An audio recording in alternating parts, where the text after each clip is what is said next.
자, 그럼 오늘 첫 번째 공통 주제 어떤 것인지 화면으로 먼저 만나보겠습니다. 네, 첫 번째 공통 주제는 민생, 경제, 복지입니다. 지금 통상 전쟁의 와중에 우리나라, 우리 국민들에게 가장 중요하고 또 저희 당이 가장 유능한 그런 분야라고 저는 생각을 합니다. 여기에 대한 네 분의 비전과 정책이 궁금합니다. 저희가 좀 구체적인 키워드들을 마련을 했는데요. 키워드 함께 보시겠습니다. 네, 키워드는 저출생, 기본소득, 글로벌 경쟁력, 일자리 이렇게 네 가지 민생, 경제, 복지에서 중요한 것들을 꼽았고요. 후보들께서는 이 키워드 중에 하나를 골라서 중점적으로 말씀을 해주셔도 괜찮고 전체적으로 포괄해서 말씀하셔도 괜찮습니다. 저희가 이 주제에 대해서 후보들의 발언을 각각 2분씩 듣는 순서를 마련했습니다. 자, 역시 이번 순서도 유종복 후보님부터 시작할 텐데요. 후보들께서는 다른 후보의 말씀도 잘 경청하셔야 됩니다. 그래서 혹시 이런 건 참 괜찮다, 이런 건 내가 좀 빌려 쓰고 싶다, 이런 게 있다면 그런 것도 좀 염두에 두시고 제가 여쭤볼지도 모릅니다. 끝나고서. 자, 그러면 먼저 유종복 후보님 2분 드리겠습니다. 네, 저는 저출생 문제에 대해서 말씀드리겠습니다. 대한민국에서 저출생 문제보다 더 심각한 게 있을까요? 지금 대한민국의 합계 출산율 0.75는 전 세계 236개 국가 중에서 꼴찌입니다. 정말 장래가 암울한 상황이 오늘의 대한민국입니다. 그런데 정부에서 연간 50조 원을 쏟아붓고도 꼴찌입니다. 이것은 잘못된 겁니다. 그래서 제가 인천에서 어떻게 해서 저출생을 극복하는 것을 보여주었습니다. 성과가 분명히 나타나고 있습니다. 인천에서는 아이 플러스 1억 드림부터 해서 6종의 세트를 발표했습니다. 시간 관계상 가장 많이 알고 있는 천원주택 하나를 소개해드리겠습니다. 천원주택, 바로 하루 1,000원, 월 3만 원으로 신혼부부들이 살 수 있는 주택을 제공해드립니다. 이로 인해서 지금 청년들이 희망을 갖게 됐습니다. 그런데 이 사업하는데 1년에 1,000호를 공급하는데 36억밖에 들어가지 않습니다. 즉 인천시 예산의 0.02%입니다. 이러한 정책의 결과 인천시는 지난해 출생아 증가율이 1년 전에 비해서 11.6%가 늘어났습니다. 압도적인 인천에서의 출생아 증가입니다. 바로 대한민국의 출생아 문제를 해결하고 있습니다. 저는 여기에 그쳐서는 안 된다고 봅니다. 바로 이 정책을 국가정책으로 전환시키겠습니다. 이미 제가 얘기한 대로 용산에 이 저출생 수속제를 돕고 또 인구 대응 기획부를 두도록 요청을 해서 지금 국회에 가 있습니다. 제가 대통령이 되면 대한민국의 가장 심각한 저출생 문제 확실히 극복합니다. 그리고 지금과 같은 암울한 현실을 막아낼 수 있습니다. 일하는 대통령, 일할 줄 아는 대통령, 유종복 가능한 일입니다. 네, 고맙습니다. 저출산 문제에 대해서 정책의 성과를 내봤다, 그 결과를 가지고 얘기할 수 있다라는 유종복 후보의 발언이었습니다. 자, 다음은 안철수 후보께 2분을 드리겠습니다. 저는 글로벌 경쟁력과 일자리에 대해서 말씀드리고자 합니다. 아시다시피 저는 기업을 창업하고 청년 일자리를 만들고 그리고 또 기업을 성장시켰습니다. 그리고 또 글로벌로 수출도 많이 했습니다. 이런 것들을 가만히 이렇게 살펴보면 정말 창업에 필요한 것들이 눈에 띕니다. 제일 첫 번째로 필요한 것이 바로 창업에 필요한 인프라, 그 다음에 또 창업에 걸림돌이 되는 그 규제들을 모두 다 없애는 겁니다. 그 다음 또 두 번째로는 공정한 경쟁이 가능해야 됩니다. 대기업도 중소기업도 같은 그런 조건 하에서 경쟁을 해서 실력만 있으면 중소기업이 대기업을 이길 수 있어야 그래야지 역동적인 산업이 발전을 할 수가 있습니다. 그 다음 또 세 번째로는 성실 실패 제도가 있어야 됩니다. 즉 실패했어도 그 전에 아무런 도덕적인 문제가 없고 또 성실한 사람이 실패할 수 있습니다. 그런데 실리콘밸리 같은 것이 대표적인 예인데요. 그런 사람에게는 두 번째 더 많은 투자가 거기에 들어갑니다. 왜냐하면 같은 실수를 반복하지 않기 때문입니다. 따라서 우리나라도 이런 것들을 도입을 하는 것이 정말로 필요하다고 생각합니다. 그래서 정말 삼성전자와 같은 그런 그런 그 기업이 하나가 아니고 두 개가 아니라 정말 10개, 100개가 있어야지 우리나라가 전 세계적으로 앞서 나갈 수 있는 그런 대표적인 선진국이 될 수 있다. 저는 그렇게 믿습니다. 네, 안철수 후보였습니다. 기업인답게 창업 인프라, 그다음에 규제 완화, 그리고 실패할 기회 보장돼야 된다라는 그 키워드들을 제시해 주셨습니다. 자, 이번엔 김문수 후보께 2분 드리겠습니다. 예, 저는 일자리 문제에 대해서 말씀드리겠습니다. 지금 우리 대한민국의 일자리가 많이 줄어들고 있습니다. 특히 현대자동차 같은 경우도 미국에 31조를 투자하겠다. 그러면 국내 일자리는 그만큼 줄어듭니다. 이렇게 청년들이 좋아하는 일자리가 해외로 빠져나가고 있는데 외국 기업들은 한국에 투자를 안 하고 있습니다. 기업하기 좋은 대한민국을 만들기 위해서는 첫째는 규제도 철폐해야 되고 기업에 대한 인식이 많이 달라져야 됩니다. 대기업은 전부 이조영 회장도 감옥에 갔다 오고 외국 기업들도 지금 물어보면 대한민국에 와서 기업하다가 감옥 가는 거 아니냐. 중대재해처벌법이다. 여러 가지 많은 규제가 많이 있습니다. 이런 부분들을 과감하게 풀어서 대한민국은 기업하기 좋은 나라다. 전 세계에 소문이 나서 세계 모든 기업인들이 한국에 와서 기업을 해야지, 투자를 해야지. 우리 대한민국 기업도 아무리 트럼프가 관세를 높이더라도 대한민국은 여기서 해야지만 좋은 청년 만나서 좋은 일꾼 만나서 성공할 수 있다. 대한민국이 기업하기 좋은 나라가 돼야 청년들이 좋아하는 일자리가 생깁니다. 그리고 두 번째로 이 청년들이 요즘에 쉬었음 청년만, 대학을 졸업하고 쉬었음 청년이 50만이 넘어섰습니다. 절망입니다. 취업도 안 하고 구직도 안 하고 그냥 쉽니다. 이 청년들에게 우리가 하나하나 전부 연락을 해서 개인적으로 맨투맨으로 연락해서 취업 일자리도 마련해주고 또 훈련도 예를 들면 인문계 나온 사람들한테 IT 교육 훈련도 시켜주고 이런 여러 가지 교육 훈련도 강화를 하겠습니다. 그리고 여러 가지 노동 교육 자체가 노동 제도 자체가 너무 경직되어 있는데 이런 부분도 유연하게 풀어서 기업이 마음 놓고 대한민국에서 사업할 수 있도록 기업하기 좋은 대한민국 만들겠습니다. 네, 김문수 후보였습니다. 기업하기 좋은 나라, 그리고 고용하기 위해서 훈련을 강화하는 것을 강조해 주셨습니다. 기업들 좀 못 살게 하지 말자라는 말씀 좀 들어야 될 분들이 있는 것 같은데 그분들이 지금 듣고 있는지 모르겠습니다. 꼭 좀 들었으면 좋겠습니다. 자, 마지막으로 양향자 후보께 질문 드리겠습니다. 민생, 경제, 복지 세 분야는 하나로 이어집니다. 결국은 경제 성장입니다.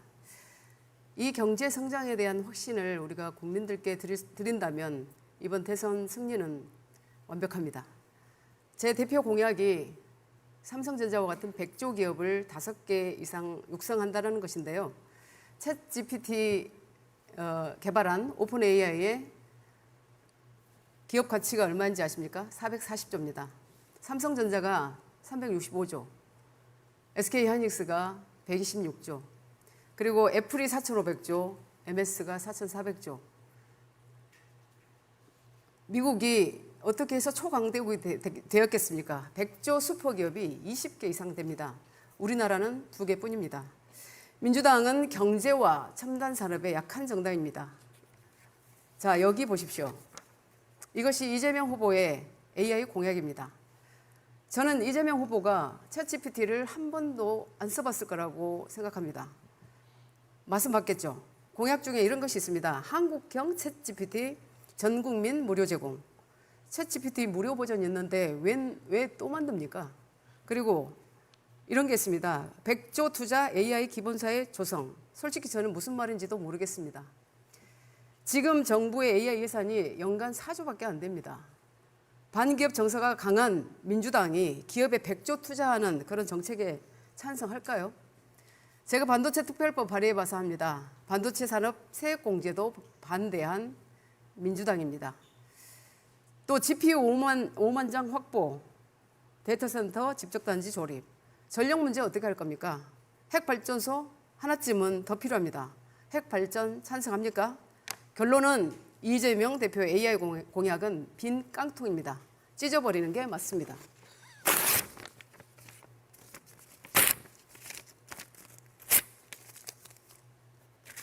이상입니다. 네, 종이 찢어지는 소리가 아주 시원하게 들렸습니다. 챗 GPT 무료로 쓸 수 있는데 무료 제공이 웬 말이냐? 백조 기업 5개 만들겠다라는 말씀이었습니다. 혹시 네 분은 지금 들으시면서 다른 후보들 말씀 들으시면서 이런 건 참 좋다, 이런 건 나도 한번 차용하고 싶다, 그런 거 혹시 유 후보님 뭐 있으셨습니까? 대부분 다 자기가 잘 하는 분야에 대해서 말씀하셨는데 귀담아 들을 일들이라고 생각하고 참고하겠습니다. 네, 안 후보님은요? 예, 저도 마찬가지입니다. 특히 양양자 그 후보님께서 그 말씀하신 그 부분이 저하고 제일 가슴에 와 닿습니다. 네, 네, AI 요즘 강조하고 계시고요. 예, 그리고 또 이런 그 무료 챗 GPT를 이렇게 국민들에게 제공한다. 그거는 그냥 말로만 하는 정말 말 듣기만 좋은 그런 거짓말일 따름입니다. 네, 김은수 후보님. 예, 저도 양양자 후보께서 아까 그 민주당의 거짓말 공약, 거짓말은 찢어버리는 것이 답이다. 그렇게 생각합니다. 네. 양 후보님 누구 말이 좀 귀에 들어오셨나요? 우선 저출생률 문제가 가장 시급한 문제이기 때문에 우리 이종복 후보님의 저출생률을 극복한 그런 사례가 굉장히 좀 와닿았고, 실질적으로 이제 국내뿐만 아니라 국외에 디아스포라까지 우리가 인천이 있기 때문에 함께 하시면 좋겠습니다. 네. 네, 오늘 첫 번째 주제 이제 민생 경제 복지 키워드 저출생 글로벌 경쟁력 일자리에 대해서 네 분의 그 비전을 들었고요. 기본소득에 대해서는 말씀하신 분이 없었습니다. 저희가 이제 이 토론이 심화된 구체적인 토론, 그다음에 뭐 1대1로 열띤 토론은 여기서 끝나는 게 아닙니다. 2차, 3차 경선에서 이제 계속 된다고 보시면 되겠고요. 오늘은 이제 서론격이다 이렇게 이해를 해주시면 될 것 같습니다. 자, 그러면 두 번째 공통 주제 토론 어떤 주제인지 화면으로 보겠습니다. 네, 외교 안보가 두 번째 공통 주제입니다. 지금 우리나라의 외교 안보가 어느 방향으로 가야 될 것인지, 가치에서나 실용에서나 어디로 가야 되는지 우리 국민들은 다 알고 계시다고 저는 생각을 하는데, 그 방향으로 안 가려고 하는 사람들이 있죠. 그런 세력과 정당이 있습니다. 그것을 막아야 되는 것이 우리 미래 세대들을 위해서 우리가 해야 되는 사명이고 역사적인 책무인 것이라고 생각합니다. 거기에 대한 네 분의 말씀을 드리려고 합니다. 자, 이번에도 구체적인 키워드 준비했습니다. 보시죠. 네, 트럼프 2기 시대 그리고 북핵 문제, 우리의 피부에 와닿는 이 문제들입니다. 여기에 대한 네 분의 비전, 정책을 듣겠습니다. 역시 2분씩이고요. 이번에는 순서대로 이번에는 안철수 후보부터 차례로 듣겠습니다. 먼저 안 후보님. 네. 트럼프 2기 정부 대응에 대해서 말씀드리겠습니다. 우선 트럼프가는 워튼 스쿨 출신들이 많습니다. 트럼프 대통령부터 그 아들, 딸까지입니다. 그런데 저는 다행히 동문입니다. 그런데 미국에서는 이 학맥이라는 것이 한국보다도 훨씬 더 중요하게 생각합니다. 그래서 지난번에 이명박 대통령 만나 뵀을 때 그거 한국에 굉장히 중요한 자산이니까 그걸 잘 활용해서 여러 가지 협상들을 잘 하라 이렇게 말씀을 들었습니다. 그런데 어떤 협상을 해야 되는가? 저는 빅딜을 해야 된다고 봅니다. 지금 현재 그냥 각계 기업들이 이렇게 미국 정부와 협상을 하고 있는데 그것이 아니라 오히려 정부가 삼성, SK 그리고 현대, 그다음에 또 우리가 미국에서 수입할 그런 여러 가지 최첨단 비행기들이 있지 않습니까? 이런 것들을 포함하고 그다음 또 우리가 제공해 줄 것들이 많습니다. 예를 들어서 메모리 반도체라든지 또는 조선업이라든지 미국에서 지금 필요로 하는 그런 기술들이 많습니다. 이것들을 함께 모아서 빅딜을 하는 겁니다. 즉 우리가 그냥 개별 기업으로 해서 그냥 미국에 주는 것이 아니라 오히려 우리가 큰 규모로 해서 우리가 미국으로부터 받을 수 있는 것은 받자. 그게 이제 제가 가진 기본적인 생각입니다. 그래서 6월 3일 대선이 제가 당선이 된다면 곧바로 미국으로 달려가서 트럼프와 협상하겠습니다. 네, 트럼프 행정부의 2기 행정부의 이너서클과 빅딜을 직접 하시겠다. 학교가 어디 학교라고요, 안 후보님? 펜실베니아 대학교입니다. 펜실베니아대 와튼스쿨? 거기에 있는 경영대학을 워튼스쿨이라고 합니다. 네네. 언제 거기서 수학을 하셨습니까? 2006년에 워튼스쿨을 다녔고 네, 그 다음에 또 1995년에 공대를 다녔는데요. 네네. 거기 동문이 일론 머스크입니다. 아 예. 일론 머스크 동문이신 안철수 후보님의 이 2분 정견 발표였습니다. 두 번째는 김문수 후보님입니다. 예, 저는 북핵 대응을 하겠습니다. 지금 북한의 핵이 사실상 이미 기정사실화되고 있을 정도이기 때문에 지금 북한의 핵 개발을 반대한다는 것은 이 버스가 지나간 상태입니다. 따라서 우리는 한미 동맹을 더욱 튼튼하게 해서 미국의 전략 자산을 상시 순환 배치를 해서 북한의 핵을 억제하는 억지력을 높여야 된다고 생각합니다. 북한의 핵은 지금 단순히 북한만이 아니라 중국 또 러시아하고 여러 가지 협력 관계 속에 있기 때문에 우리는 한미 동맹을 철저하게 강화하고 또 주한미군의 주둔을 위해서 여러 가지 조건을 더 강화를 할 필요가 있습니다. 그래서 한미일 동맹 체제 아래서 북한과 중국과 러시아의 여러 가지 위협을 잘 막아낼 필요가 있다고 생각합니다.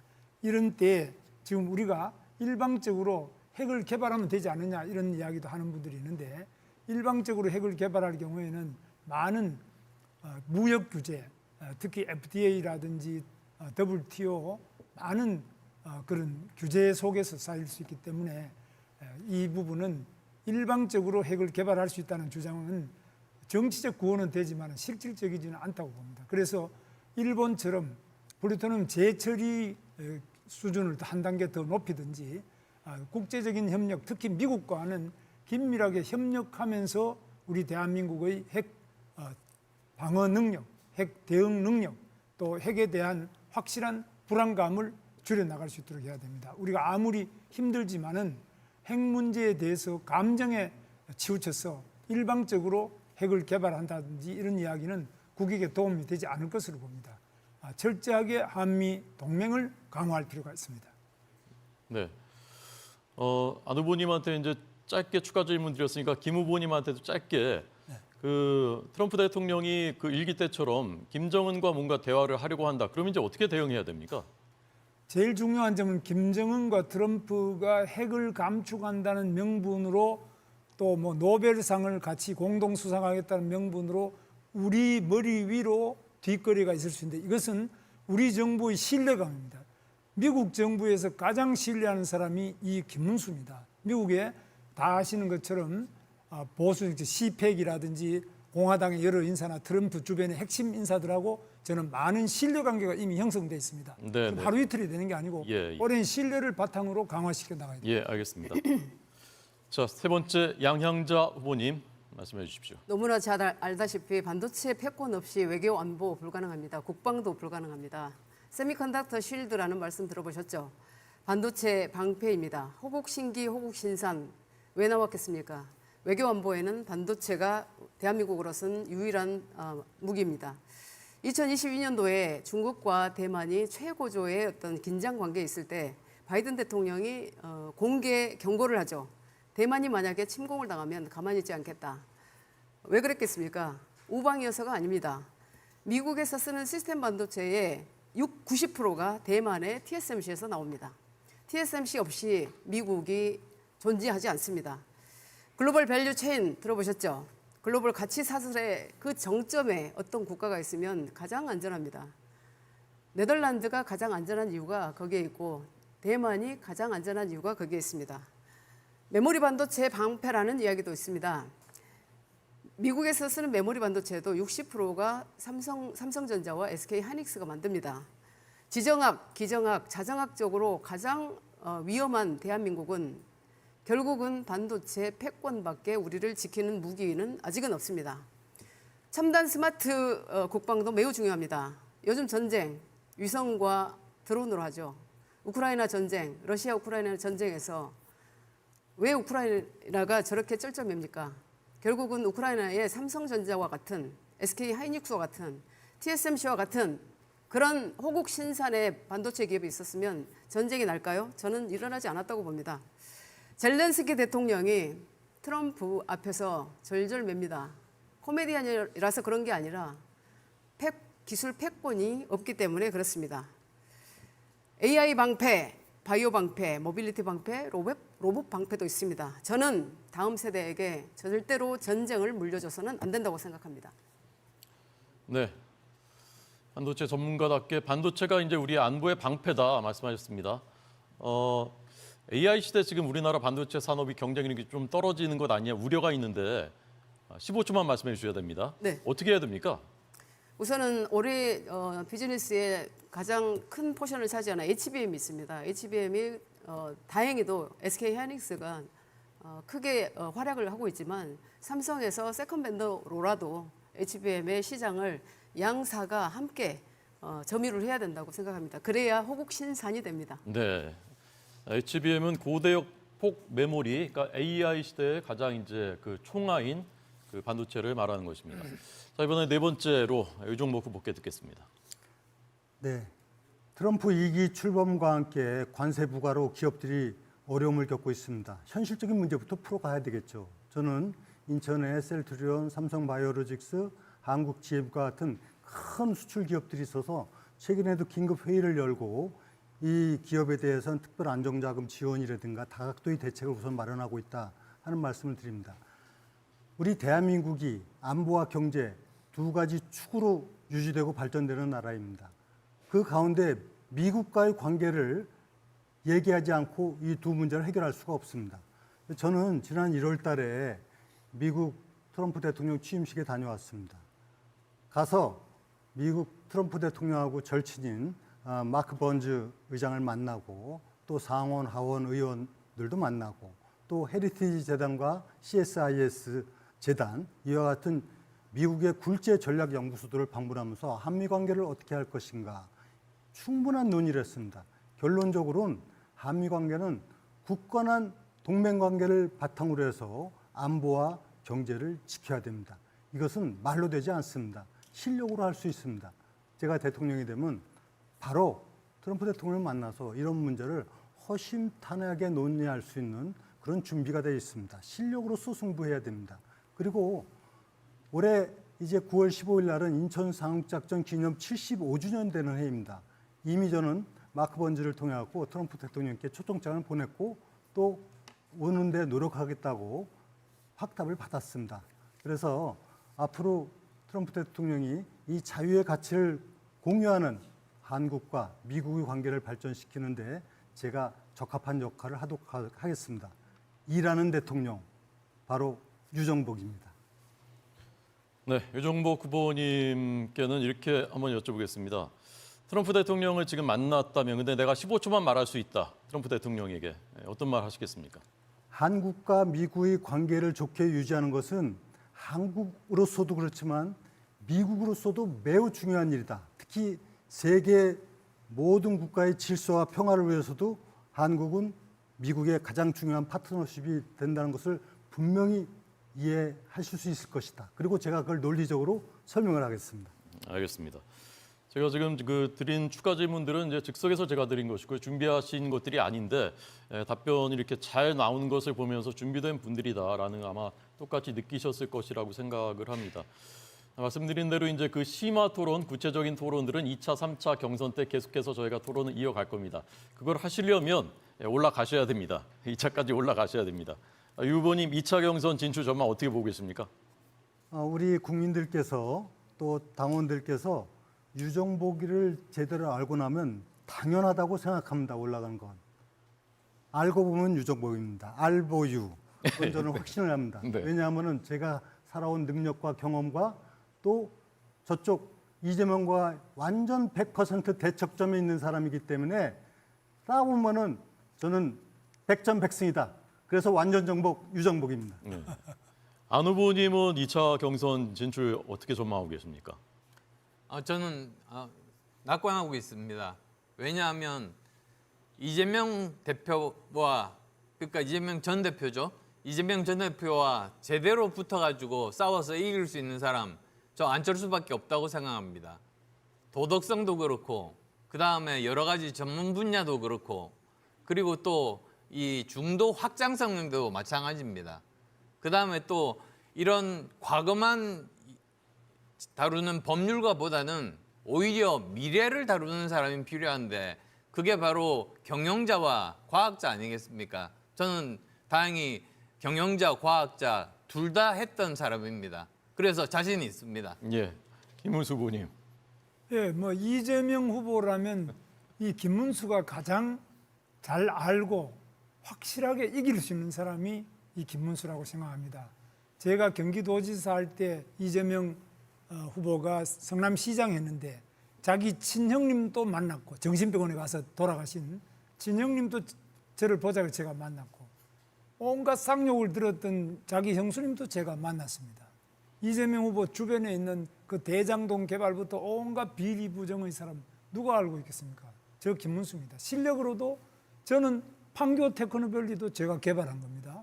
그리고 광교 신도시 또 평택 삼성 반도체 공장 이런 거 다 제가 개발한 겁니다. 이재명은 30만 평도 안 되는 그 작은 대장동 하나 개발하고 주변 측근이 구속되고 의문사하고 저는 그런 사람이 단 한 사람도 없습니다. 저는 재판받는 것도 없습니다. 네. 이런 김문수가 깨끗한 김문수가 이재명을 이길 수 있습니다. 예, 알겠습니다. 좀 가볍게 드린 질문이었는데 이제 세 분이 너무 정색을 하고 말씀을 답변해 주셨는데요. 양양자 후보님 어떻습니까? 2차 경선 진출 전망. 다들 이재명을 얘기하시는데요. 저는 이재명 관심 없습니다. 이재명을 이겨서 뭐 합니까 국내에서? 트럼프를 이겨야죠. 트럼프가 가장 만나고 싶어하는 사람이 누구겠습니까? 그 사람 반도체 급합니다. 그래서 저를 만날 겁니다. 아마 안철수 후보님 제가 가겠습니다. 네. 무난한 후보, 익숙한 후보 그러면 무난하게 집니다. 익숙하게 집니다. 처절하게 집니다. 유일하게 양양자만이 승리의 카드가 될 수 있음을 아마 이 자리를 통해서 당원 여러분, 국민 여러분께서 확인하고 계십니다. 양양자밖에 없습니다. 양향자. 알겠습니다. 자, 이제 조별 주제 토론으로 넘어가겠습니다. 저희가 이제 이번 조별 주제는요. 청년 미래입니다. 그리고 내일은 B조는 사회통합입니다. 그래서 저희가 미디어데이 때 청년 미래 주제를 선택하신 분들이 이 A조에 들어오셨는데 미디어데이 보셔서 아시겠지만 A조가 제일 먼저 찼습니다. 먼저 다 찼어요. 그러니까 이분들은 청년 미래의 진심인 분들이다. 그리고 저희 당이 청년 미래의 진심이다. 왜? 2030 세대는 대한민국의 미래이고요. 또 현재라고 생각합니다. 세계 최고의 경쟁력을 가지고 있는 우리 2030 세대가 길을 펴야만 저는 대한민국이 앞으로 나아갈 수 있다고 생각을 합니다. 그 토론을 이제 시작을 해보도록 하겠습니다. 저희가 이번에는 키워드를 이제 제시해 드릴 텐데요. 키워드를 네 후보께서 1라운드, 2라운드에서 한 번씩 선택을 하셔서 그걸 가지고 4분씩 토론을 하시는데 여기서는 아까 이제 공통 주제와는 다르게 본인이 4분을 다 말씀하셔도 되고 다른 후보를 지목해서 질문을 하셔도 됩니다. 질문을 듣다가 끊고 또 다른 후보에게 하셔도 되고 그러니까 4분 안에서는 자유롭게 주도권을 가지고 하실 수가 있는 것입니다. 자, 그러면 먼저 키워드부터 확인해 보겠습니다. 네, 화면에 지금 보이고 있습니다. 연금개혁, 취업, 대학, 연애, 결혼, 기후변화, AI, 군대, 재테크, 사실은 우리 청년들의 이슈이기도 하고 우리나라의 이슈이기도 하다 이렇게 말씀드릴 수가 있겠습니다. 이번 토론은 김문수 후보부터 시작을 하실 텐데요. 김 후보님은 어떤 키워드를 선택하시겠습니까? 저는 연금 개혁을 택하겠습니다. 네, 김문수 후보님이 선택한 키워드는 연금 개혁입니다. 그럼 지금부터 4분 시작하겠습니다.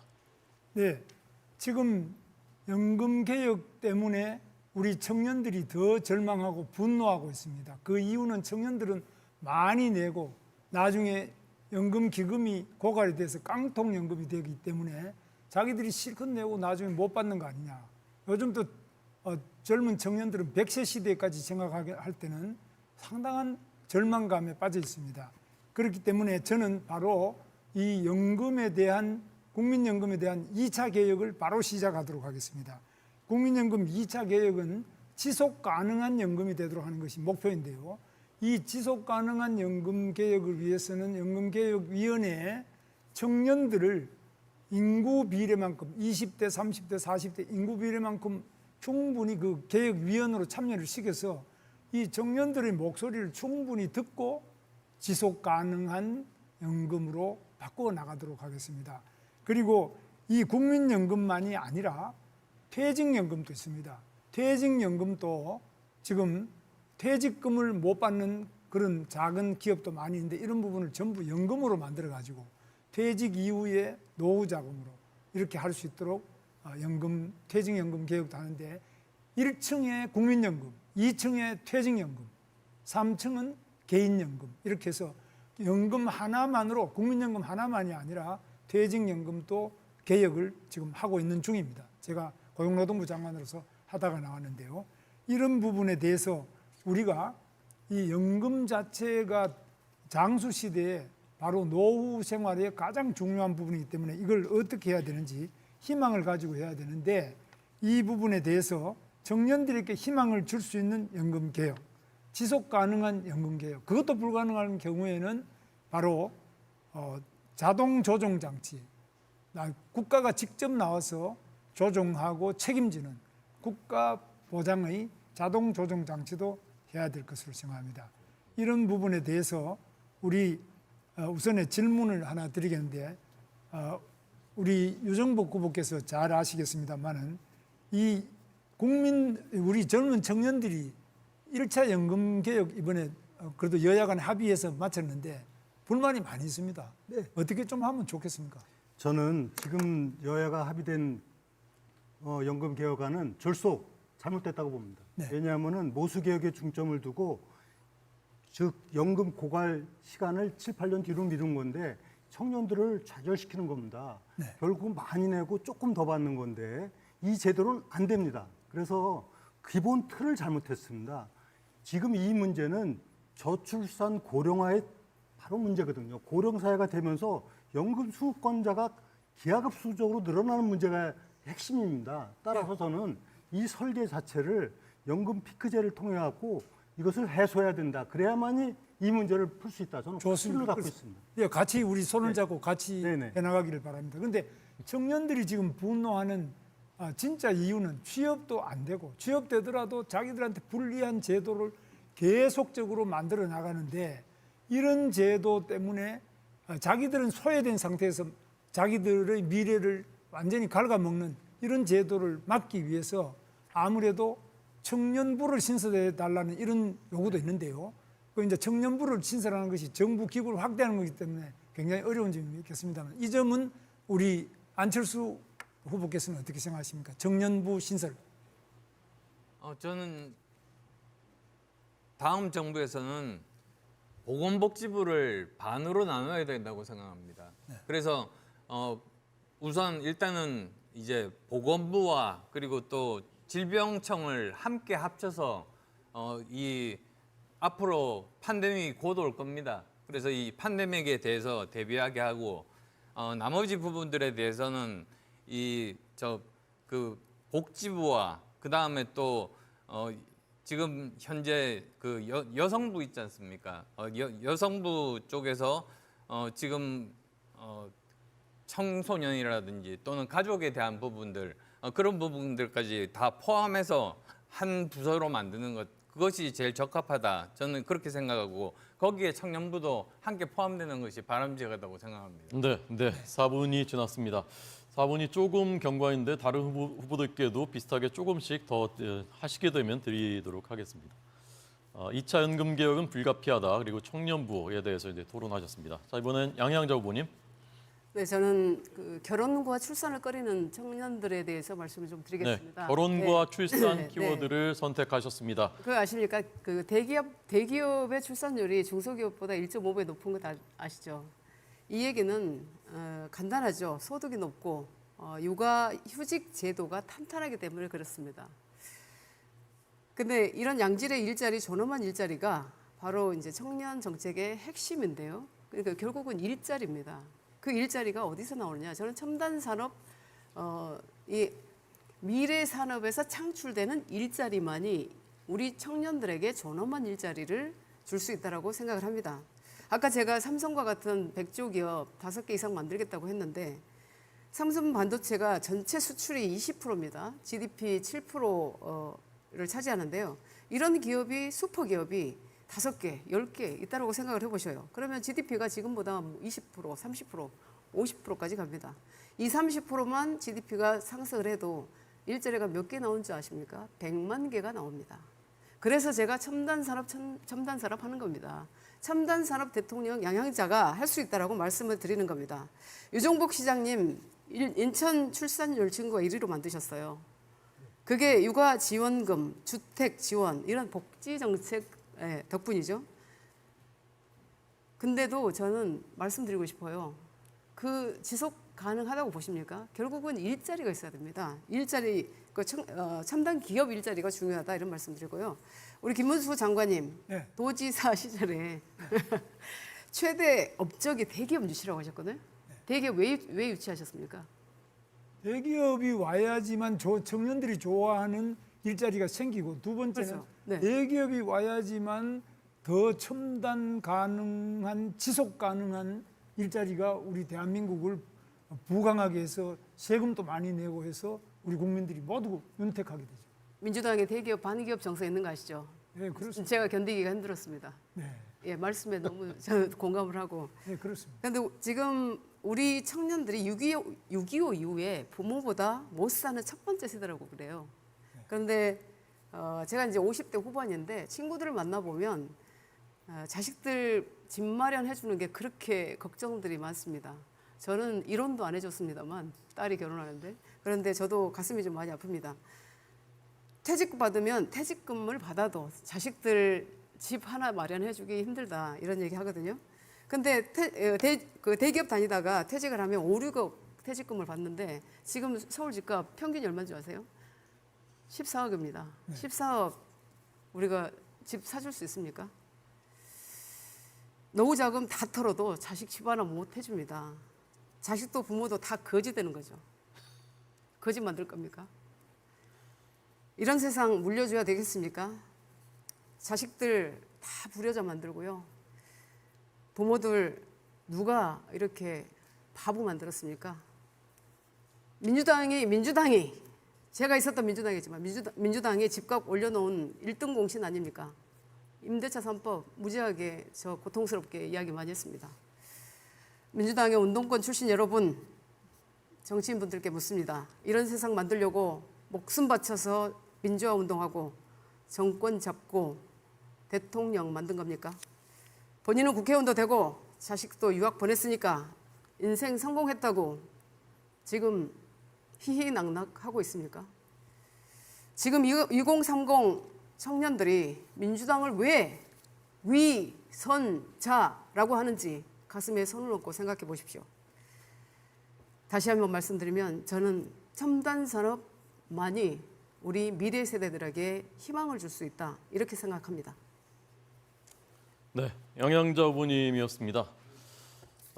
마치 유종복 후보님한테 질문을 할 것처럼 하다가 질문을 하지 않고 넘어가는 새로운 토론 스킬을 선보이셨고요. 제가 사는 집값이 서울 평균 집값의 절반이 안 된다라는 사실을 새롭게 인식을 하게 됐습니다.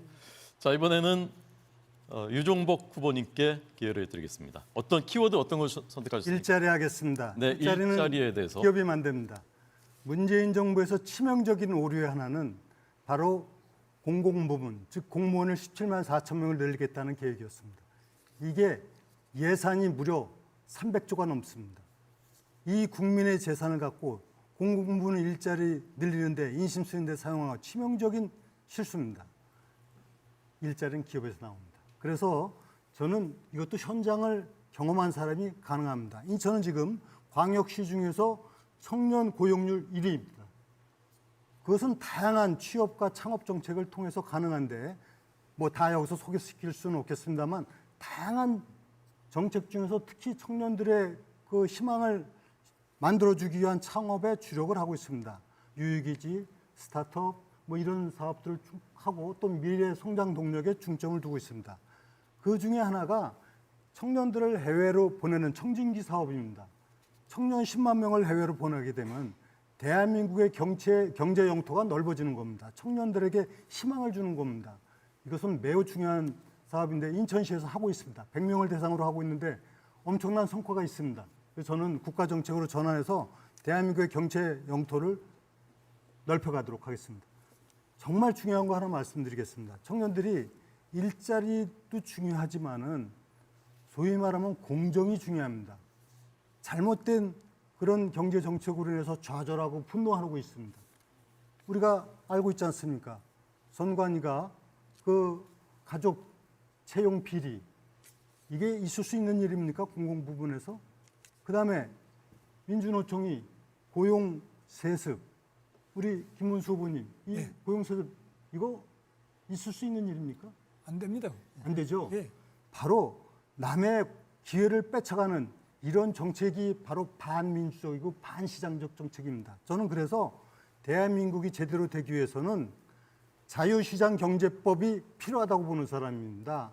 이것은 경제헌법입니다. 즉 반시장, 반기업 정서를 완전히 무력화시키는 자유시장 경제법이 필요합니다. 그래야 노사 문제도 해결할 수 있고 건강한 기업 문화도 또 일으킬 수가 있고 이 속에서 기업인들이 안심하고 일할 수 있는 이런 사회를 만들 수가 있습니다. 즉 청년들에게는 공정한 기회, 정의로운 사회 이것이 중점이 돼야 된다 하는 것이 저희 생각입니다.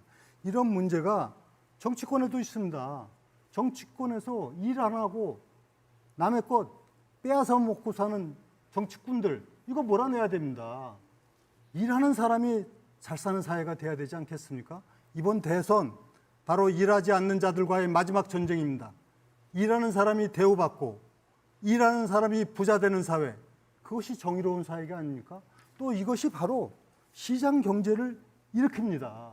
어떤 경우도 가족 채용 비리 그리고 고용 세습 그리고 미래 세대를 빼앗아가는 이런 정치꾼들 이거 몰아내야 됩니다. 이것이 바로 유정복이 일해오면서 체험하고 겪어보면서 느낀 것이고 이것을 저는 철저하게 막겠다. 그래서 저는 말씀드립니다. 일자리 무엇보다도 중요합니다. 일해본 사람입니다. 성과를 냈습니다. 인천의 청년 교육률 광역시 1위 그리고 경제 성장률 1위 일해본 사람입니다. 바로 일해본 사람이 그 경험을 바탕으로 해서 대한민국의 일자리를 제대로 만들고 지속 가능한 경제 성장을 이루고 글로벌 경제 영토를 넓히고 그렇게 함으로써 새로운 대한민국을 만들 수 있습니다. 일하는 대통령 완전 정복 유정복이 할 수 있습니다. 네, 유정복 후보님이었습니다. 취업의 영토를 넓혀야 된다. 자유시장 경제법 필요하다라는 발언이었습니다. 자, 이번에 1라운드의 마지막 네 번째 안철수 후보님. 예, 저는 AI 하겠습니다. AI 자 4분 예. 시작하겠습니다. 예, 저 김문수 후보님께 네. 묻겠습니다. 네. 그 공약을 보니까 AI 인프라 확충과 투자 확대를 통한 AI 시대 G3 국가 진입 그리고 또 벤처 및 스타트업에 대한 과감한 투자 공약으로 내세우셨습니다. 그러면 어디에 어떻게 과감하게 투자하시겠다는 건지 설명 부탁드립니다.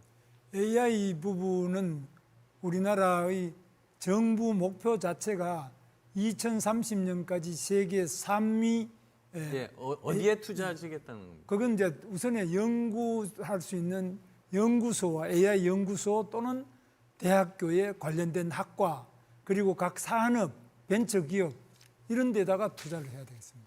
그러면 지금 현재 우리나라 AI 산업계에서 공통적으로 지금 그 이야기하는 고충 혹시 알고 계십니까?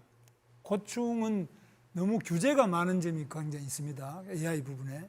특히 이제 의료, 예를 들면 안철수 후보님께서 의사시지만은 의료 정보도 우리 국민 건강보험만큼 정보가 잘 돼 있는 데 없지 않습니까? 그래, 그런 부분 너무 죄송합니다만 우선 네. 제 시간이니까요. 제가 시간을 좀 줄이기 위해서 좀 말씀드리겠습니다. 그러시죠.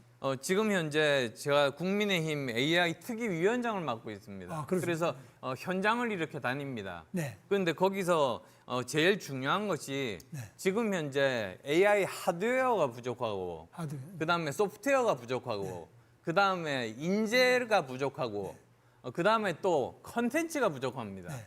이 네 가지가 가장 핵심인데요. 네. 이 점들이 부족하다는 그런 말씀 드리겠고요. 네.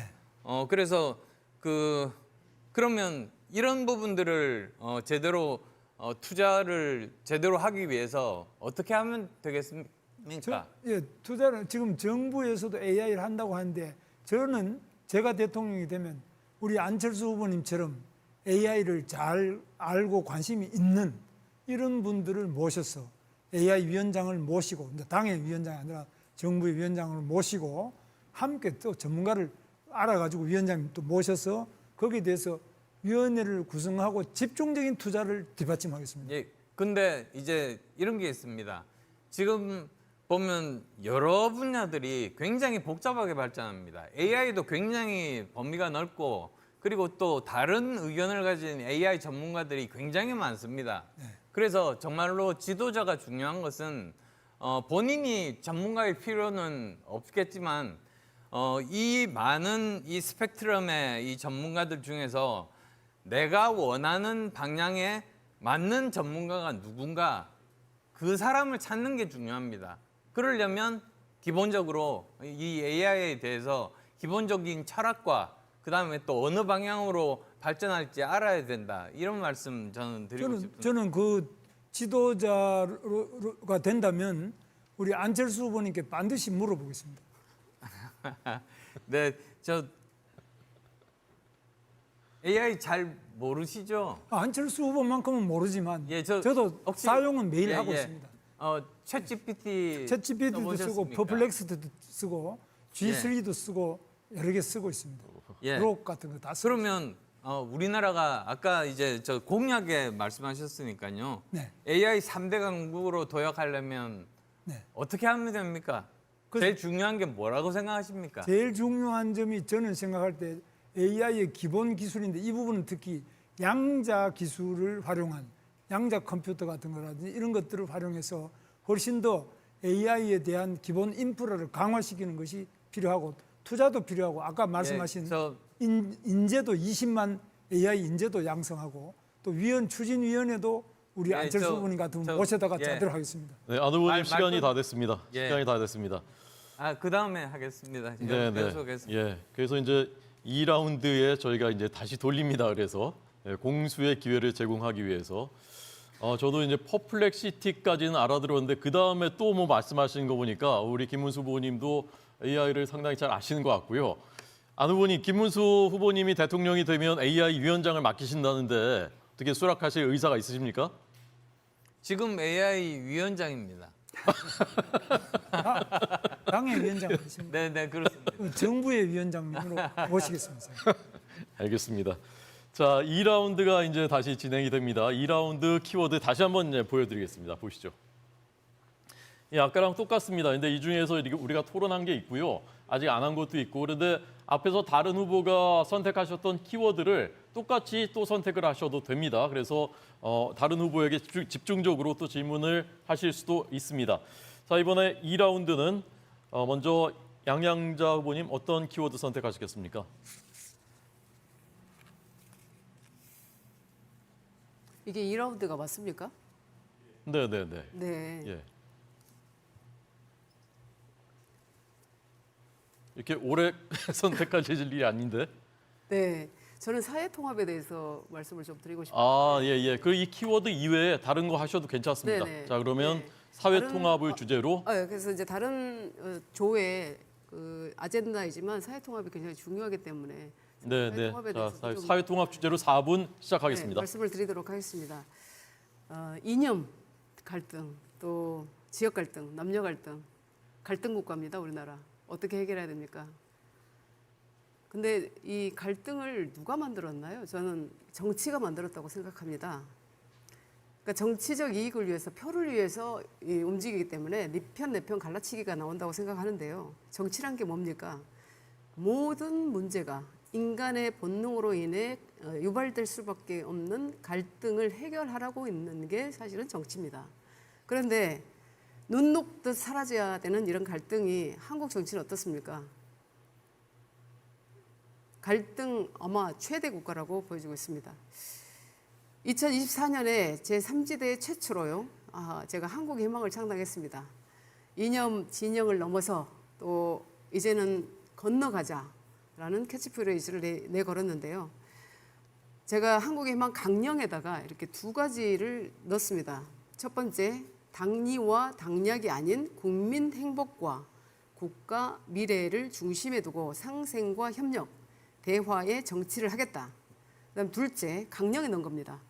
낡은 이념과 진영 갈등을 부추길 용어를 사용하지 않겠다. 정쟁을 지향하고 문제 우선, 해결 중심의 실용적 사고를 하겠다. 세 분께 부탁드립니다. 더 이상 갈등의 언어는 사용하지 않겠다고 약속해 주실 수 있습니까? 네, 네. 예. 약속하겠습니다. 어떤 것이 가장 갈등을 유발한다고 생각합니까? 우리 지금 정치에서. 뭐 제가 볼 때는 약간 짧게 한마디씩만 이렇게 해주시면. 저는 이제 영혼함 갈등 네. 이것도 굉장히 크다고. 영원함 갈등, 저는 영원함 통합의 과정을 이루고 있습니다. 저도 네.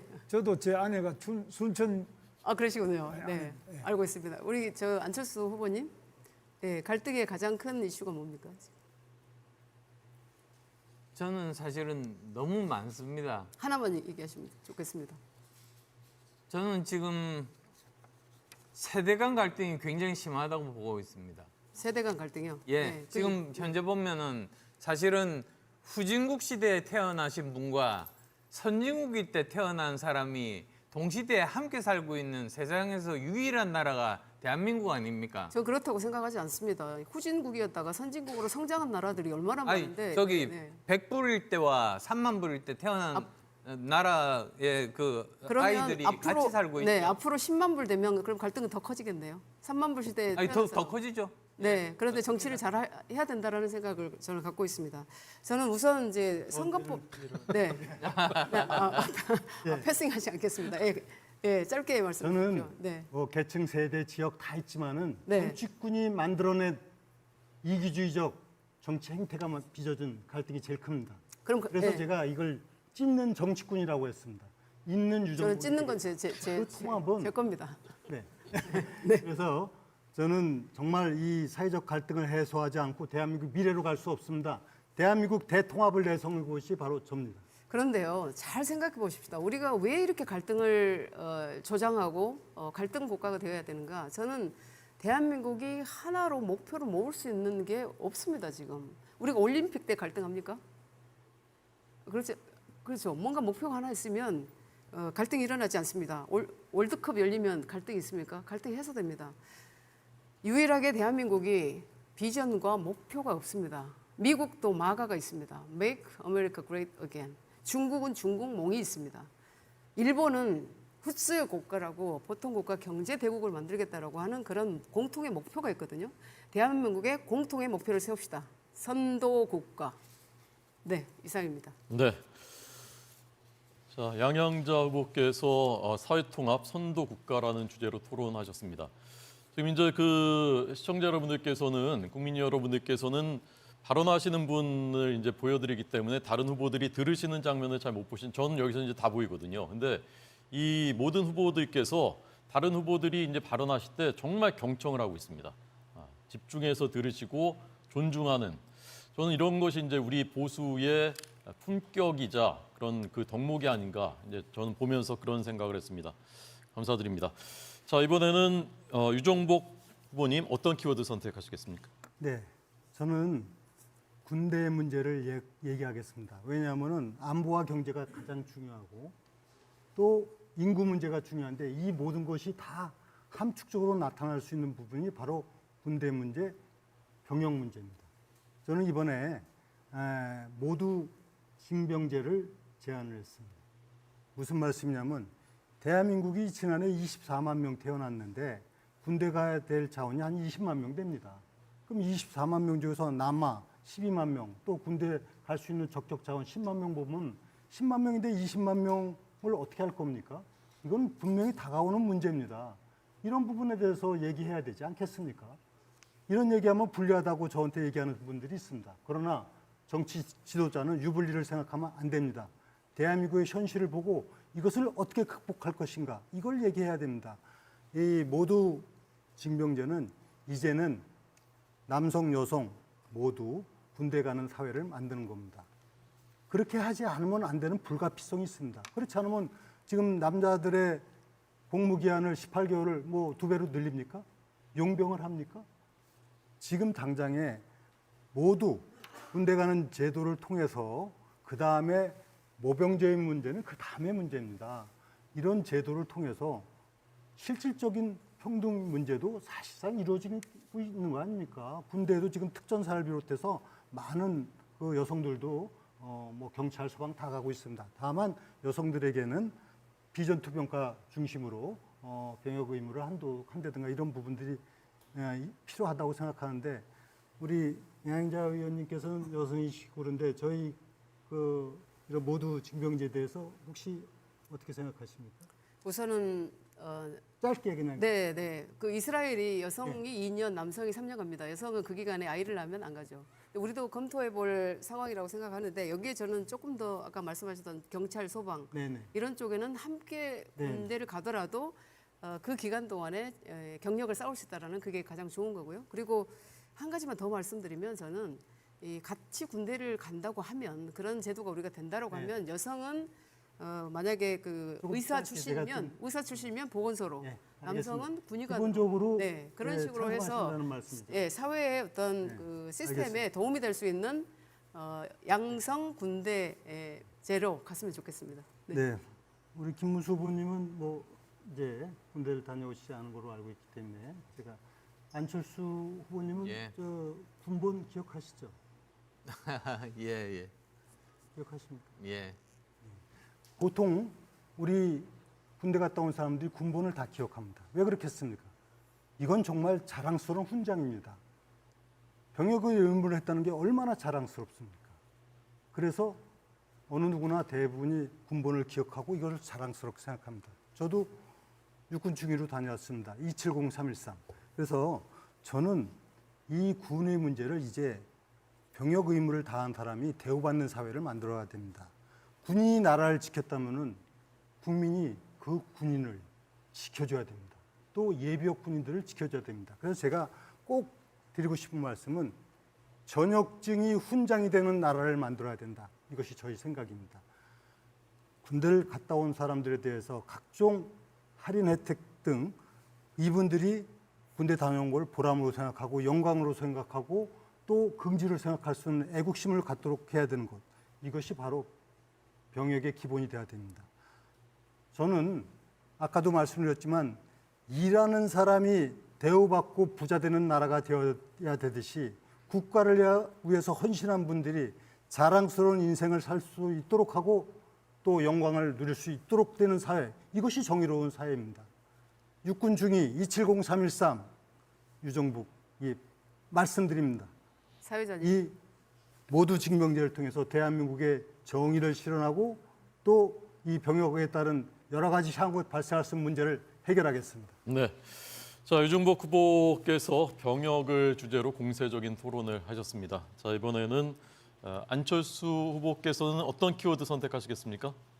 예, 저 아까 AI에 대해서 나머지 짧게 말씀드리고 네. 그 다음에 다른 대선이 청년 미래 결정한다 그런 의미에서 대선과 청년 미래를 주제로 질의하겠습니다. 네, 알겠습니다. 자, 4분 시작하겠습니다. 예, 우선 아까 김문수 후보님께서 이제 AI 말씀하시면서 양자 컴퓨터도 또 이야기하셨거든요.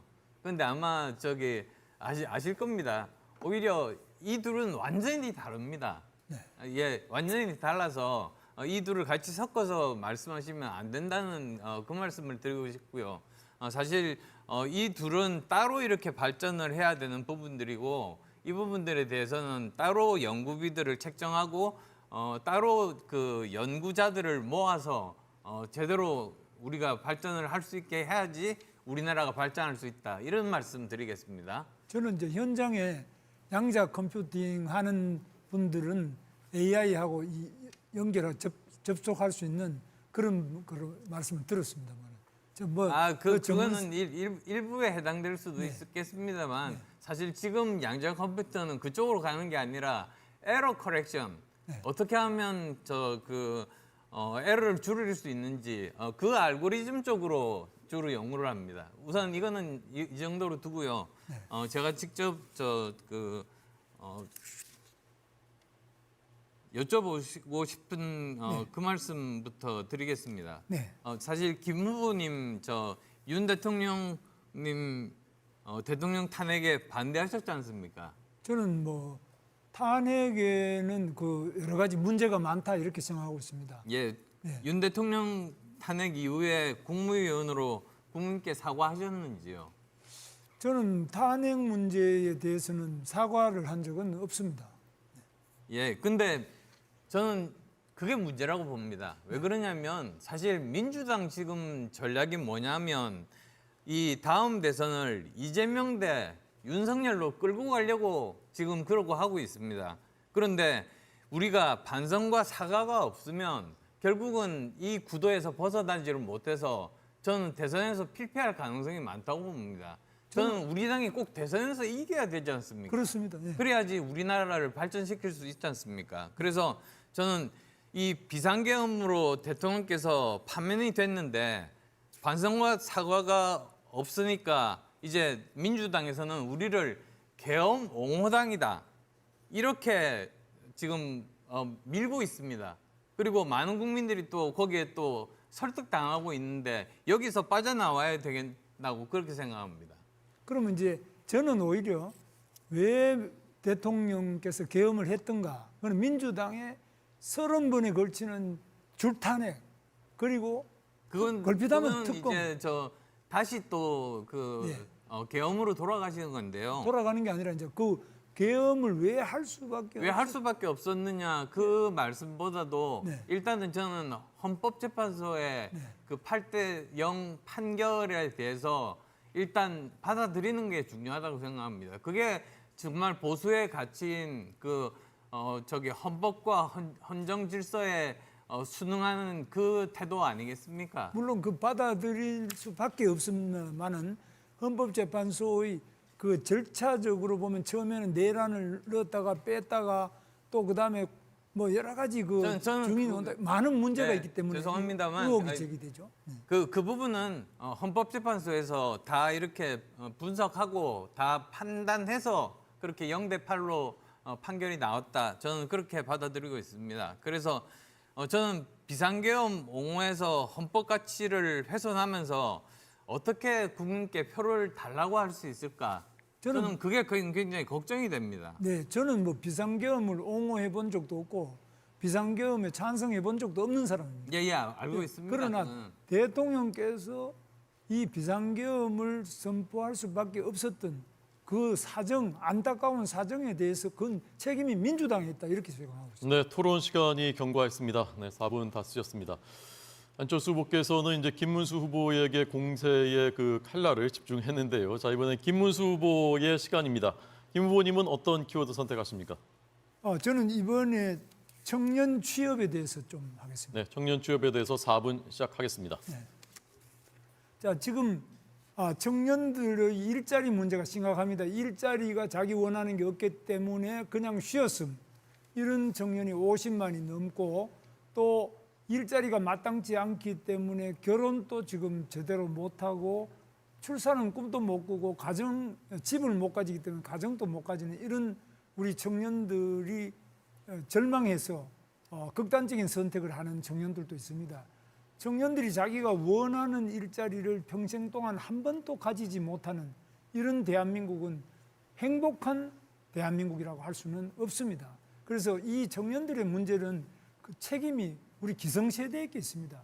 우리가 반드시 이 청년 일자리 문제를 해결해야 되는데 지금 제일 문제가 청년들이 대학을 졸업한 다음에도 11.5개월이 지나야만 취업을 처음 할 수 있습니다. 이건 심각합니다. 전에는 보통 졸업을 하기 몇 개월 전에 벌써 대기업 같은 데 공채가 되고 은행에도 공채가 되고 공채로서 졸업 예정자가 공채가 되어서 자기의 새로운 삶의 도약을 이루는데 지금은 공채 제도도 삼성을 빼고는 거의 없어져 버렸습니다. 그래서 저는 오늘 청년들을 위한 공채 제도를 도입하는 기업에 대해서는 법인세에 대한 감면 혜택, 그리고 여러 가지 정부 평가에서도 ESG 평가라는 이런 데서도 우대 혜택, 그리고 정부의 여러 입찰 제도 같은 데서도 청년 공채를 제도를 채용하면은 많은 지원을 하겠다는 공약을 발표를 한 바가 있습니다. 지금 청년들이 너무 오래 쉬다 보니까 완전히 방콕, 은둔, 또 고립한 이런 청년이 되어서 굉장한 사회 문제가 되고 있습니다. 이런 문제를 해결하기 위해서는 산학 연계 교육 시스템도 강화해야 됩니다. 청년들이 문과를 나왔다, 예능계를 나왔다, 체육계를 나왔다 이런 분들도 일정한 기간이 되면은 또 취업을 해야 되겠는데 이럴 때는 자기가 원할 경우에는 IT를 가르쳐 준다든지 AI를 가르쳐 드린다, 반도체, 바이오, 2차 전지 여러 부분에서 청년들이 자기 능력을 발휘할 수 있도록 이렇게 저희들이 교육, 훈련, 새로운 지원 제도를 많이 지금 시행을 해야 된다고 생각합니다. 그런데 이 청년들의 일자리를 가장 못 가지게 하면서도 청년들이 뭘 모르고 계속 지지하고 있는 이런 정당이 저는 바로 민주당이라고 생각하는데요. 왜 저를 봅니까? 예, 민주당 이렇게 된 데는 거짓말에 속아서 그렇다고 하는데 아까 우리 양양자 의원님께서 그 거짓말 공약을 빡빡 찢어버리셨는데 네. 어떻습니까? 지금 반도체 일자리도 아까 많이 만들 수 있다 그러셨는데 네. 반도체 특별법을 양양자 의원께서 발의하셨음에도 불구하고 이걸 안 받아주고 결국은 이재명 약속을 했다가 안 받아줘서 제가 고용노동부 장관으로서 반도체 지원을 위한 근로시간 특례를 다시 행정규칙으로 만들었는데 이거 옹색합니다. 법으로 만들어준다 했으면 만들어줘야 됩니다. 어떻게 보십니까? 정확하게 바로잡아야 될 게 있는데요. 2022년도에 제가 낸 반도체법 패키지법은 통과가 됐습니다. 네. 국가첨단전략산업법 그리고 조세특례 제한법은 통과가 됐고 지금 문제가 되고 있는 것은 김태년 의원의 법안이 문제가 됩니다. 네. 또 패스트트랙을 통해서 그걸 처리하겠다고 하는데 그건 하지 않겠다는 의미입니다. 오늘 아침에도 민주노총에서 패스트트랙 반대한다고 하는데 오히려 저는 여쭙고 싶습니다. 네. 경산호위 하셨으니까 이 52시간 반대 이런 것들로 인해서 통과를 안 시키겠다고 하는데 해결을 하셔야 될 거 아닙니까? 네, 그렇습니다. 이렇게 이제 우리 반도체를 위해서 정부가 노력을 하더라도 민주당이 사사건건이 반대하기 때문에 대한민국에서 기업이 탈출하고 있습니다. 네, 김문수 후보의 토론 4분을 다 들었습니다. 어떤 분들은 왜 그 국민의힘은 미래에 대한 대한민국의 비전과 정책을 제시하지 않고 탄핵에 찬성 반대만 얘기하느냐라고 하시는데 그렇지 않습니다. 오늘 현장에서 보신 것처럼 저희가 많은 정책과 비전, 미래에 대한 그 꿈을 말씀을 드리고 있고 앞으로 2차, 3차 그리고 본선으로 가면서 점점 더 구체화되고 국민 여러분께 이런 것들을 제시할 것입니다. 자, 이렇게 해서 오늘 조별 주제 토론까지 모두 마쳤습니다. 자, 이번에는 이제 저희가 준비한 회심의 코너인데요. 역시 2030 청년들이 아이디어를 낸 코너입니다. 밸런스 게임입니다. 이 밸런스 게임을 진행할 독보적인 캐릭터의 청년 MC를 제가 소개하겠습니다. 남하경 청년 MC 여러분 큰 박수로 맞아주시기 바랍니다. 네, 안녕하십니까. 청년 MC 남하경입니다. 반갑습니다. 원래 말투가 그런가요? 태생부터 그랬습니다. 네, 설정이 아니고요. 원래 말투가 저렇다고 합니다. 이 쟁쟁한 분들하고 이렇게 그 밸런스 게임 진행하는데 혹시 긴장되진 않습니까? 긴장된다기보다는요. 어떤 질문을 하실지 상당히 설렙니다. 네, 굉장히 뭐 어려운 질문들이 준비되어 있나요? 그거는 시청자분들과 우리 후보님들이 판단하실 거라고 생각을 하겠습니다. 네, 자 그럼 진행해 주십시오. 네, 먼저 우리 네 분의 후보자분들 모두 팻말 앞, 뒤로 이상 없는지 확인해 주시고요. 이상 없으면 바로 시작하겠습니다. 그런데 아직 이 밸런스 게임이라는 게 낯선 분들도 있으실 것 같아가지고요. 우리 후보님들만 괜찮으시다면요. 연습 게임 한번 하고 시작할까요? 좋습니다. 자, 제가 조금 있다가 질문을 하나 드리고 하나, 둘, 셋 외치면 빠르고 정확하게 팻말을 들으시면 됩니다. 이거는 우리 후보자님들의 결단력과 순발력을 검증하는 게임이니까요. 고르기 어렵더라도 반드시 하나 고르시면 되겠습니다. 그럼 연습 게임부터 시작하겠습니다. 자, 다음 중 평생 한 가지만 먹어야 한다면 1번 김치 없이 평생 라면, 2번 탄산 없이 평생 치킨. 하나, 둘, 셋 들어주세요. 네, 답변이 반반 나뉘었는데요. 한 분 한 분 한번 의견 들어보겠습니다. 먼저 양양자 후보님, 탄산 없이 평생 치킨 먹으실 수 있겠습니까? 저는 원래 제가 톡 쏘기 때문에 탄산은 필요 없고요. 그리고 라면은 너무 어렸을 때 가난해서 많이 먹어서 치킨을 더 먹을 수 있는 공간이 좀 있는 것 같습니다. 알겠습니다. 모든 후보님들 전부 다 팻말 끝까지 들어주시고요. 다음으로 김문수 후보님, 그러면 김치 없이 평생 라면 가능하시겠습니까? 질문요? 김치 없이 평생 라면만 먹으실 수 있겠습니까? 아니 뭐 저는 뭐든지 잘 먹기 때문에 가능합니다. 알겠습니다. 다음으로 안철수 후보님, 선택을 후회하지 않으십니까? 후회하지 않습니다. 그럼 저는 있는 것만 먹습니다. 저 좋습니다. 미국에 유학 갔을 때 8년 동안 김치 안 먹고 살았습니다. 네, 그럼 유정복 후보님도 마찬가지입니까? 저는 탄산 없는 치킨을 선택했는데 치킨 먹으면서 김치 먹으면 됩니다. 김치와 치킨 동시에 먹을 수 있는 것이 바로 저는 2번 아닌가 생각합니다. 네, 독창적인 답변 잘 들었습니다. 이렇게 우리 후보님들의 미각적 취향을 알 수 있는 시간을 가져봤는데요. 생각보다 이 음식에 대해서 굉장히 단호한 입장을 보이신 것 같습니다. 그럼 이 단호함이 앞으로도 이어질지 한번 기대해 보겠습니다. 그럼 바로 본 게임으로 넘어가 보겠습니다. 잘 듣고 꼭 한 가지만 고르시면 됩니다. 자, 다음 중 한 것만 골라서 독후감을 써야 한다면 1번 조국의 시간, 2번 문재인의 운명. 하나, 둘, 셋 들어주세요. 네, 마찬가지로 엇갈리는 답변들을 내셨는데요. 이번에는 30초 내로 답변 들어보겠습니다. 먼저 양양자 후보님, 그 선택을 하신 이유를 말씀해 주시겠습니까? 네, 조국의 시간에서 조국은 개인의 분노를 이렇게 표현했다라고 저는 봅니다. 무릇 정치인이라고 하면 개인의 분노로 정치하는 것이 아니라 국민이 분노하는 지점에서 같이 분노하고 그 문제를 해결하는 사람이라고 생각합니다. 그래서 조국의 시간은 저는 개인에 함몰된 그런 책이다 이렇게 생각합니다. 답변 감사합니다. 그럼 다음으로 김문수 후보님의 선택에 대한 이유 30초 내로 한번 들어보겠습니다. 저는 문재인 후보의 운명을 직접 읽어봤는데 이 사람이 얼마나 북한을 그리워하고 북한을 위하여 북한을 이롭게 하기 위한 대한민국의 대통령, 상당히 반역적인 대통령이라는 것을 그 문재인의 운명을 읽으면서 많이 느꼈습니다. 정말 우리 국민들이 정신 차려야 됩니다.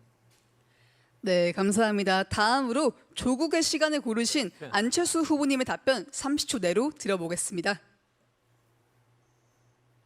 아마도 그 전에 트위터를 통해 가지고 여러 가지 정말 주옥 같은 저 공자님 말씀들을 계속 썼습니다. 그래서 모든 사람들이 다 믿었죠.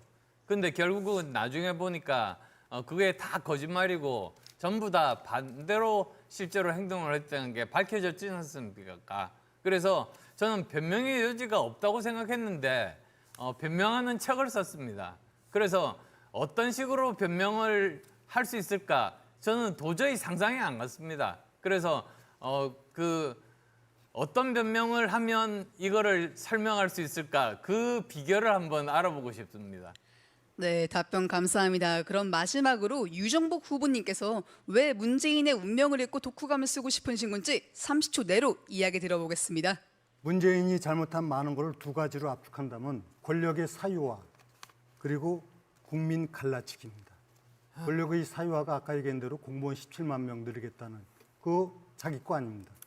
그다음에 갈라치기가 바로 오늘의 분열된 사회를 만들었습니다. 국민 통합이 아니라 철저하게 내 편 이 편을 가른 이 바로 후유증이 오늘의 갈등의 씨앗이 되었습니다. 얼마나 뻔뻔하게 잘못했는가 하는 독후감이 아니라 비판을 하기 위해서 문재인의 운명을 선택했습니다. 네, 이렇게 네 분 후보자분들의 답변 잘 들어봤는데요. 그럼 바로 다음 문제로 넘어가 보겠습니다. 자, 다음 중 나라 곳간을 더 걷어내는 정책은 1번 기본소득, 2번 지역화폐. 하나, 둘, 셋 들어주세요. 네, 이번엔 모든 후보님들께서 기본소득이 나라 곳간을 더 걷어낸다라고 말씀하셨습니다. 마찬가지로 왜 그런 선택하셨는지 30초씩 이야기 한번 들어보겠습니다. 먼저 양양자 후보님부터 답변 부탁드립니다. 지금 이 사회가 위너 테이크스 올, 승자 독식 구조이기 때문에 분배가 굉장히 중요합니다. 그럼에도 불구하고 이 기본소득이라고 하는 것은 제대로 된 설계 없이 무작정 돈을 푼다든지 포퓰리즘을 행한다든지 이러면 나라 국가는 그야말로 비게 될 겁니다. 마치 세금으로 빚을 좀 나눠주자 이런 정책에 있어서는 저는 반대고요. 불공정의 끝판왕이 아마 기본소득이 될 수 있기 때문에 설계를 잘해야 된다. 그리고 멀리 내다봐야 된다. 더 중요한 것은 지금 갈등으로 인해 빚어지고 있는 사회적 이 갈등 비용을 줄이는 것이 더 우선이라고 생각합니다. 감사합니다. 그럼 다음으로 김문수 후보님의 답변 30초 내로 한번 들어보겠습니다. 왜 기본소득을 모든 국민에게 똑같이 주느냐? 그렇다면 저는 안 받겠습니다. 안 받는 운동을 벌이겠습니다. 그 돈이 이재명 개인의 돈이 아니라 바로 우리 국민의 세금을 받아서 그렇게 마구 뿌리는, 이것은 헬리콥터 위에서 그냥 돈 뿌리는 것보다 더 나쁜 것입니다. 왜냐하면 헬리콥터에 뿌리는 돈은 그래도 쫓아가서 받는 노력을 하는데 이거는 가만히 있는데 다 주기 때문에 이것은 국민들이 일할 의욕을 잃어버리고 국민들이 돈이 무엇인지 그냥 가만히 있으면 주머니 들어오는 것이 한데 이거는 경제 전체를 망치고 국민 정신을 망치고 나라를 거들내고 망하게 하는 악 중의 악입니다. 안 됩니다. 네, 명쾌한 비판들이 오가고 있는데요. 그러면 안철수 후보님의 답변도 30초 내로 한번 기대해 보겠습니다. 재벌이나 또는 형편이 어려운 분이나 똑같이 25만 원을 주겠다고 합니다. 사실 그게 말이 안 됩니다. 경제학적으로도 말이 안 됩니다. 왜냐하면 재벌이 25만 원 받으면 어디 쓰겠습니까? 그냥 뭐 은행에 넣어놓겠죠. 그런데 형편이 어려운 분들은 25만 원 받으면 그걸로 모자랍니다. 저는 차라리 재벌에게 주는 돈을 오히려 더 어려운 분에게 2배, 3배 드리는 그게 사회 정의에 맞다 이렇게 생각합니다. 좋습니다. 그럼 마지막으로 유정복 후보님의 답변도 30초 내로 들어보겠습니다. 네, 기본소득이 형평성의 문제도 있겠지만은 기본적으로 권력을 사유화해서는 안 된다고 제가 줄기차게 주장해 오고 있지 않습니까? 이 돈이 누구의 돈입니까? 국민 돈입니다. 오히려 미래 세대의 돈입니다. 이거 빼쳐다가 나눠줘서 인기 얻고자 하고요. 이게 바로 남미가 많은 나라가 무너진 대표적인 재정 포퓰리즘의 결과입니다. 어떤 경우도 자기 것이 아닌 걸 갖다 빼쳐다 하는, 일하지 않으면서 빼쳐다 쓰는 이런 정치꾼들이 몰아내야 됩니다. 저는 일하는 정부, 일하는 대통령을 주장하고 있습니다. 내 것 아닌 것 갖고 내 것처럼 행사하는 권력의 사유와 세력들, 이들이 나라를 망칩니다. 그래서 저는 기본소득제는 원칙에도 안 맞을 뿐 아니라 이것을 법제화한다는 것은 그야말로 전혀 해서는 안 되는 일을 하기 때문에 기본소득제는 반대하는 겁니다. 네, 네 분 모두 같은 선택을 하면서 같은 논리를 펼치는 아주 아름다운 모습을 보였는데요. 한마음 한뜻으로 움직이는 점 상당히 좋은 것 같습니다. 자, 이렇게 네 분의 후보자들과 함께하는 밸런스 게임 진행해 봤는데요. 오늘 이 자리에서 함께 열심히 해주신 후보님들 진심으로 감사드립니다. 그럼 이상 국민의힘 중앙대학생위원회에서 함께 준비한 밸런스 게임 모두 마치도록 하겠습니다. 내일 이어질 B조의 밸런스 게임도 기대해 주시기 바랍니다. 그럼 이상 청년 MC 남하경이었습니다. 감사합니다. 네, 고맙습니다. 이 재개발나란 세계 최고 경쟁력으로 세계를 매혹시키고 있는 우리나라 2030들이 우리의 대한민국의 현재이고 또 우리가 앞으로 나아가야 될 길, 그리고 이번 대선의 주인공들입니다. 자, 저희가 이제 토론회를 마무리하려고 합니다. 아직 못하신 말씀, 국민들께 이 말씀은 꼭 드리고 싶다라는 최종 어필, 최후의 어필 1분씩 시간을 드리도록 하겠습니다. 자, 이번엔 순서대로 유정복 후보님부터 드리겠습니다. 네, 존경하는 국민 여러분, 사랑하는 당원 동지 여러분, 저 유정복 확실하게 이번 대선에서 승리해서 대한민국이 어떤 나라가 될 것인가를 보여주겠습니다. 이번 경선 왜 합니까? 본선에서 상대 후보를 이겨서 제대로 대한민국 만들기 위한 거 아니겠습니까? 그러면 상대 후보는 지금 뻔한 거 아닙니까? 이재명을 확실하게 제압할 수 있는 사람이 바로 우리 후보가 되어야 됩니다. 저는 이재명 후보가 갖고 있는 모든 문제점, 즉 불법 비리, 또 전과, 막말, 거짓말 모든 의혹에서 자유로운 사람입니다. 또 그가 갖지 못하는 놀라운 성과와 업적도 있습니다. 일하는 대통령이 되겠습니다.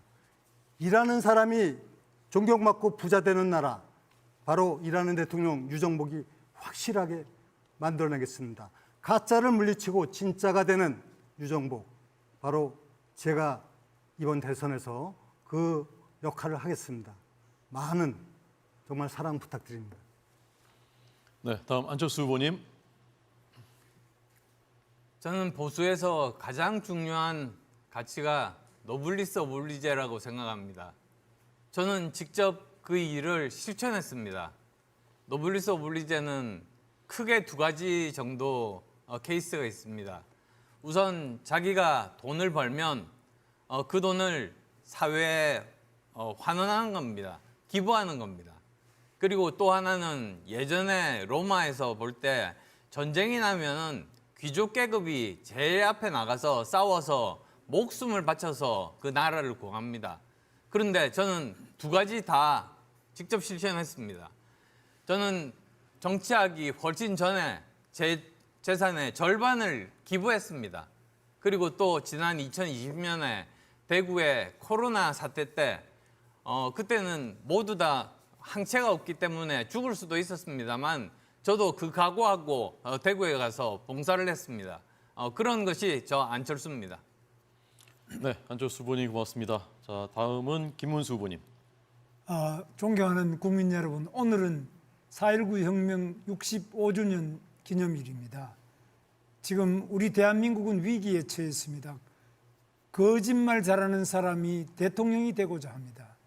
가장 부패한 정치인이 대통령이 되고자 합니다.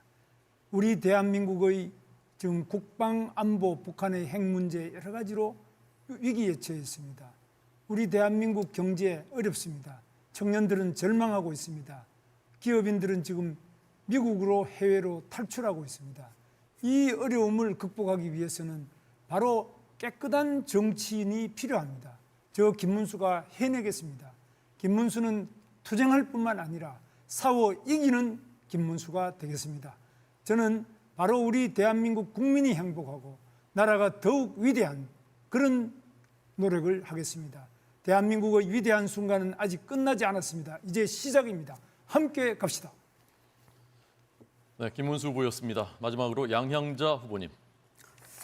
안 싸우고 이기는 후보 양향자입니다. 저는 이 책에서 세계를 선도하는 보민 강국으로 가는 길 과학기술 패권 국가 제 책입니다. 윤석열 대통령의 서재 5권 중 한 권입니다. 국민이 잘 사는 강한 나라, 그리고 누구도 흔들 수 없는 나라, 과학기술 패권 국가. 우리 안철수 후보께서도 지난 대선에서 아젠다로 삼아주셔서 정말 감사합니다. 네, 이제 제가 하겠습니다. 이러려면 우리는 이재명과 민주당과의 싸움을 이제는 잊어야 합니다.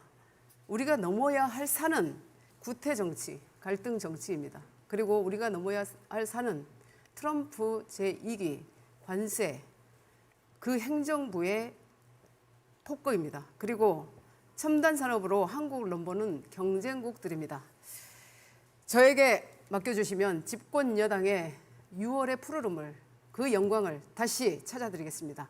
양향자입니다. 네, 양향자 후보까지 1분 발언을 모두 들었습니다.